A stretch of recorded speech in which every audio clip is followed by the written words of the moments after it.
Welcome to this episode of It's Not You, but Sometimes It Is. And Angela Healy, CEO of Avenue West, is a great example of sometimes it is. She was able to share really cool, profound, vulnerable stories of her own personal growth, realizing when she was getting in her own way, and the incredible wisdom that she has gained from a lot of adversity. So I know you're going to get a ton out of this episode. Welcome aboard.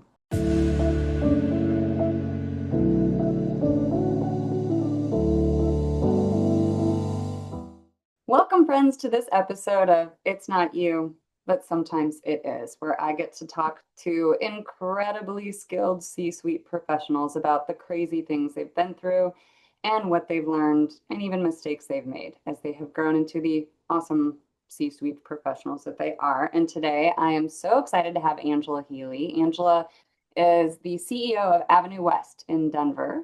And I'll let you talk a little bit more about what the company does, Angela, but you have an interesting career trajectory. Been in a couple sectors, hospitality, real estate, kind of wound your way through. One of those people who's like me, who's never satisfied until you get a new challenge and fun things. So I'm so excited to talk with you today. Can you give us just a little bit of a backdrop about the company, the problem it solves, and what was your path there? Wonderful. Yes, thank you so much for having me, Meg.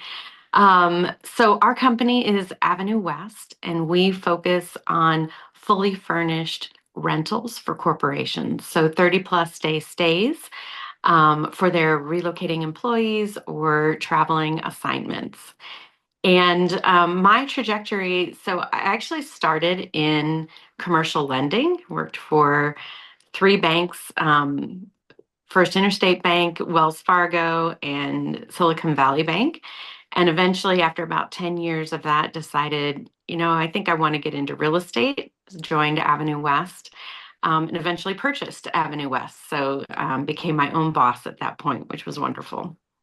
Awesome, awesome. So, not a driven person at all. No, no.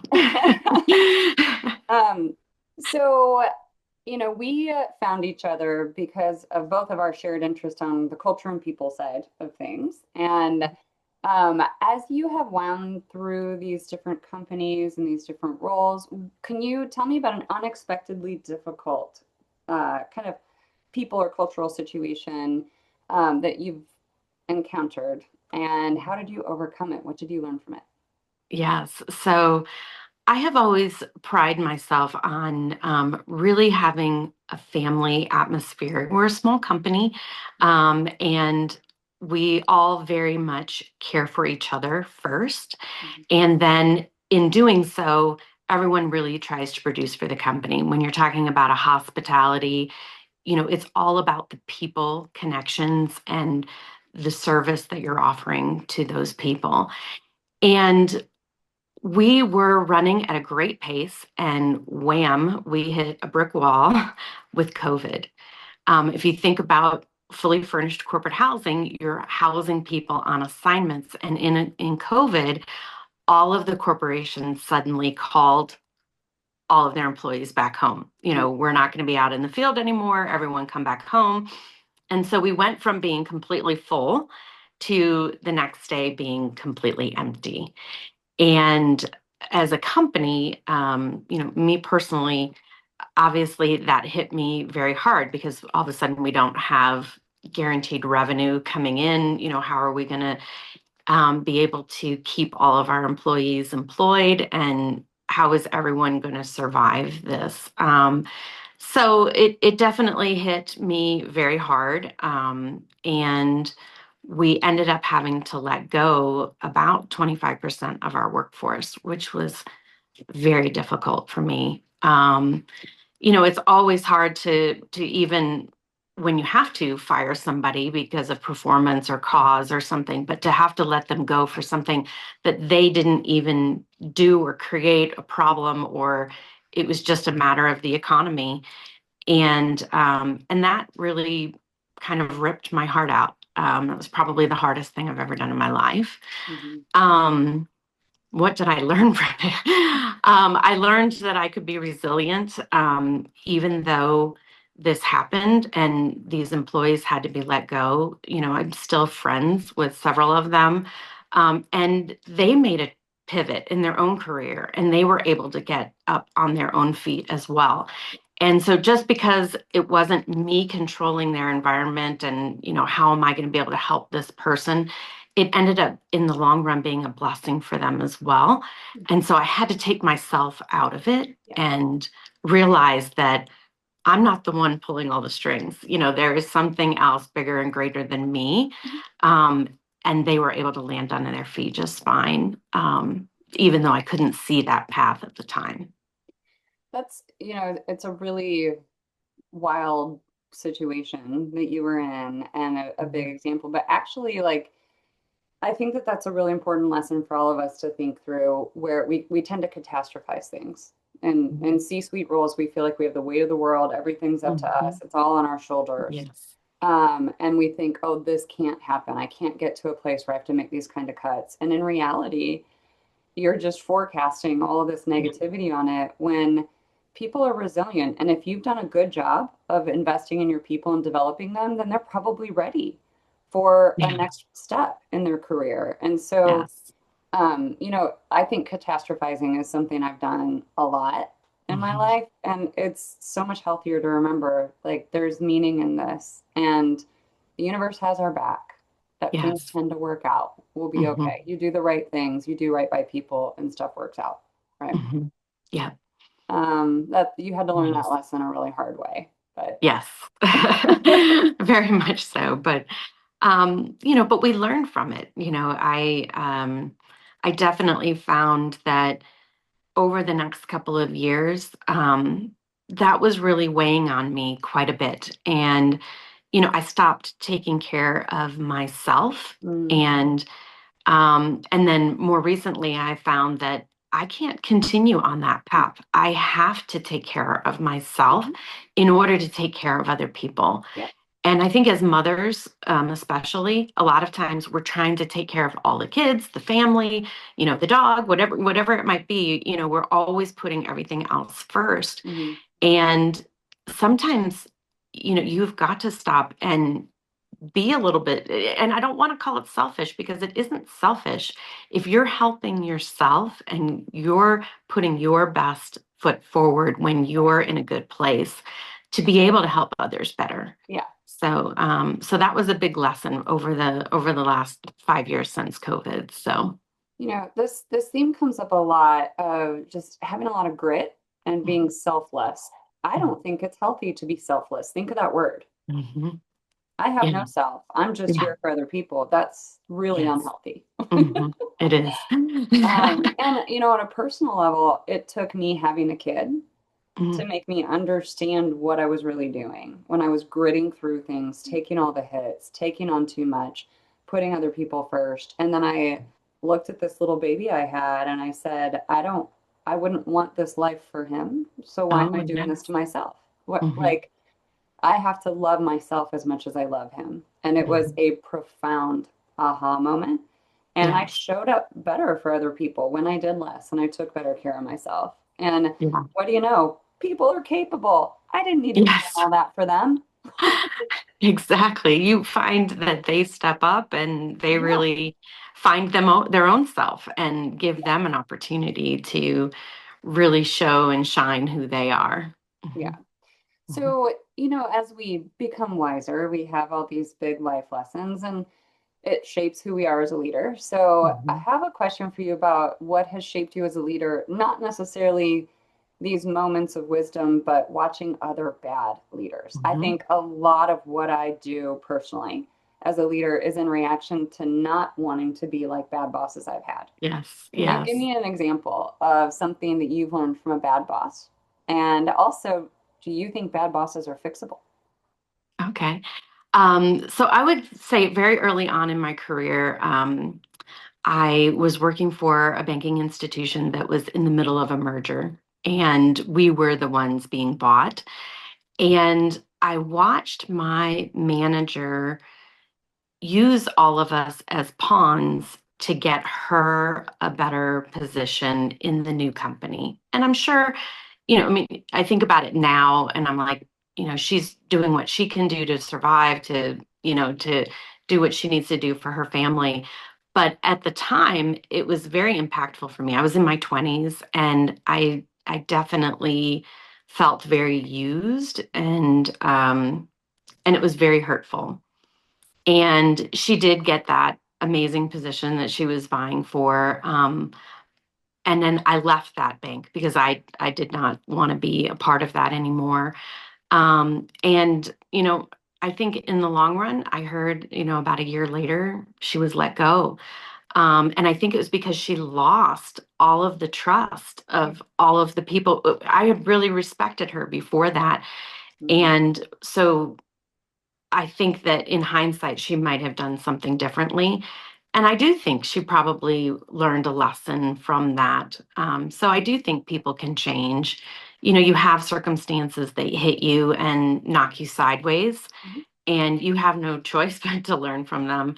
Um, and hopefully they do. I mean, maybe not everybody, but hopefully they do learn from them. Yeah. Yeah. But I just knew that I never wanted to treat my employees as pawns for me to get to a better place. We are definitely a team, and we are stronger as a team. Mhm. And I have to be an equal team member in that process. Yeah. Yeah. Um, those survival behaviors, they work in the short run, but they don't work in the Mhm. long run. And once you erode trust, the trust of the people around you, I mean, you're responsible for other people's results in a Mhm. leadership role. And if they don't trust you, you're screwed. Yeah. You're not going to get any results. You have no more leverage. Yes. And Mhm. when people can tell that it's win lose, you're gonna win, I'm gonna lose. Mhm. That's it. They're not gonna trust you. Mhm. It's that saying, everything that we needed to learn, we learned in kindergarten. It's so true. Why don't we learn this stuff? When you Yes, the screw people friendships and over, it's gonna yeah. hurt you in the long run. Hmm. Yeah. Yes. And that is what we're doing. And we justify those behaviors. Oh, it's business. And but no, No. as soon as you hear yourself justifying something, you've fallen into the fray. So, Well, in the moment you think something is business and not, ultimately everything is personal. You have business relationships, but how deep are they? Are they personal as well? mhm, Or are they just personal and don't have that respect of the business? So it does kind of have to go both ways, but you ultimately need to care about people's well-beings and their livelihood. I mean, we dealing in housing, we deal with a lot of people that are under a tremendous amount of stress in a move. I mean, right. moving a family is one of the biggest things you can do, stress wise. Hmm. And um, you have to have that care and that compassion on what they're doing, and Hmm. is this right for them? Did we think of all the details? And when you don't, if you get on autopilot and you lose that personal connection, even in business, you're going to suffer for that. Yeah. Yeah. Mhm. So, and what you're referring to really is an aspect of emotional intelligence. Do you have the self-management to understand I don't need to be in survival mode, right? And I don't need to do stupid things. I'm still going to be driven by my values, which is hard. You have to have a high level of self-discipline and self-management, but also the social skill, understanding people are humans and they have Mhm. needs. And part of Yes. my job is to make sure they're getting their needs met. Yes, And absolutely. um, research says over and over, emotional intelligence is the only significant predictor of your success as a leader. All those social emotional Interesting. skills. And yet we often don't really explicitly develop it. We kind of Mhm. stumble around for years figuring this stuff out. So um, I'm wondering, how have you seen low EQ, low social emotional skills, impact a team or business results? And have you personally really worked on your own emotional intelligence? I don't know if I've specifically gone out to try to do that. I think life experiences have just developed me there, probably, would be my guess. Early on, still in commercial lending, my dad had gotten sick and he was living in another city. And my boss was extremely gracious, and would allow me to fly home and work remotely about every other week. So Yeah. I would be in the office a week and then working remotely. And this is back in like 2000, 2001, Yeah, when that was working unheard of. remotely was not a thing, right? Yeah, yeah. Um, but he looked at me and he told me, and this will always, and actually I just got chills. This will always stay with me forever. Why do we do what we do? If you think about people, why are we doing what we're doing? We're doing it for our family. And if we're not there for major life things, whether it's good things, birthdays, graduations, sports things, or whether it's hard things like someone's declining health, then what is the point of working so hard and doing all of this? And he allowed me to go, and eventually my dad did pass that year. um, and but that has stuck with me forever. So anytime an employee comes with me and is like, XYZ is happening, and and I'm like, go. You're not here, you go. I will pick up your plate and deal with what we're dealing with. Because they need that time to be with the family so that they can come back to work later and be stronger. If you're trying to get them to work through these issues, the production level is going to be so minimal and there's going to be major mistakes. Yeah. Whereas if you give them that time, they're going to come back a lot stronger and well more appreciative. I know I did when I came back after my dad's death. I really put in 200% for that company Me too. because they cared for me and I felt that. Yeah. Yeah. Mhm, Well, and also when you have a major life stressor happening, your brain functioning is slower, your mhm, IQ drops. mhm. I It's really believe it. hard to learn. You make mistakes and you'll make the same mistake over and over, and we just don't consider that enough. And Mm, be realistic, we're humans. We are not machines. yes. And it's funny, there was this book series I got on emotional intelligence at work, and the title for the series was Being Human at Work. Oh, And that kind of hit me. Like we do like a business is just a bunch of humans, and if you don't understand how humans work, you're not going to be good at it. mm, Not going to be a good yes, leader. yes. So, Um, and it's not just leaders, it's every level of the company. yeah. Anyone who has connections to a customer or a Mhm. vendor, or how you treat those customers and vendors will return a hundredfold how they treat you and your company. Yeah. So it shouldn't just be a leadership quality, it should be a quality in every one of your employees. And do you ask the right questions in your interviewing process to know whether they're going to have that kind of emotional intelligence? Mhm. Hmm. Yeah. Yeah. And it's funny, a book just came out recently called Don't Do Business Like a Dick. It's so true. Like if you're putting that out in the world and you're doing business like a jerk, people will do business with you like a jerk. Hmm.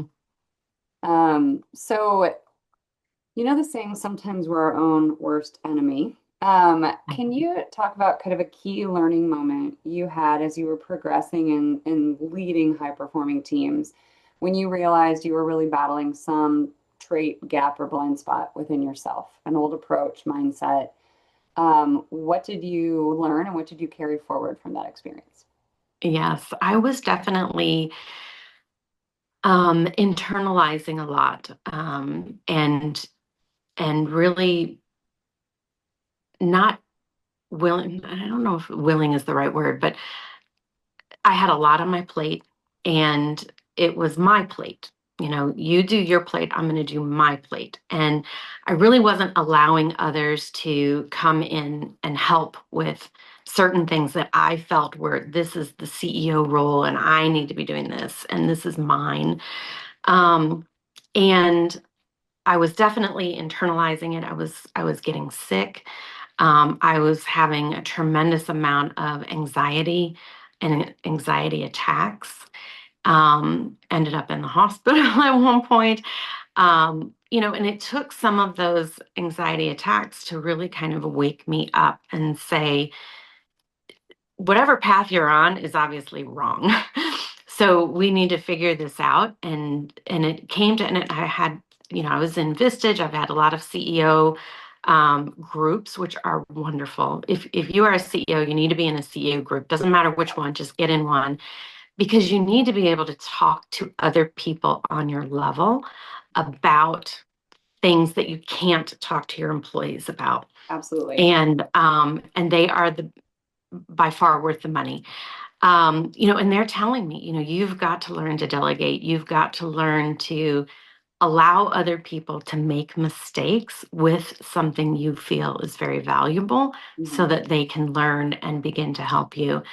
And, and I can't say I fully do that 100% still, but I have learned to move a lot off my plate and allow people to help.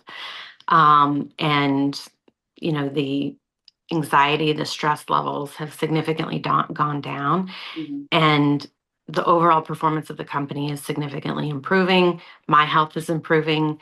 There's a lot of benefits that I'm seeing from it, Mhm. and so I just have to keep going on that path. Yeah. I've seen a very strong trend. When people get dysfunctional, they either beat themselves up or other people. It's one or the Mm, other. Like our mm, dysfunction is either projected outward and we damage relationships, or it's projected inward. It's one mm. direction or the other for most Yeah, people. yeah, But all of it is dysfunction because, yes. like you said, as soon as you stopped internalizing, not asking for help, gritting through, performance got better. Hmm. It's so ironic, right? Yes, yes. So you've obviously done a lot of reflection and a lot of work on yourself. And people would say you're at the pinnacle, right? You're an owner of a company. You are so progressed in your career. But what would you say your next kind of wave of personal growth is to work on something so that you can be totally fulfilled by your job, minimal stress, whatever it is? What do you see as this next chapter of growth for you?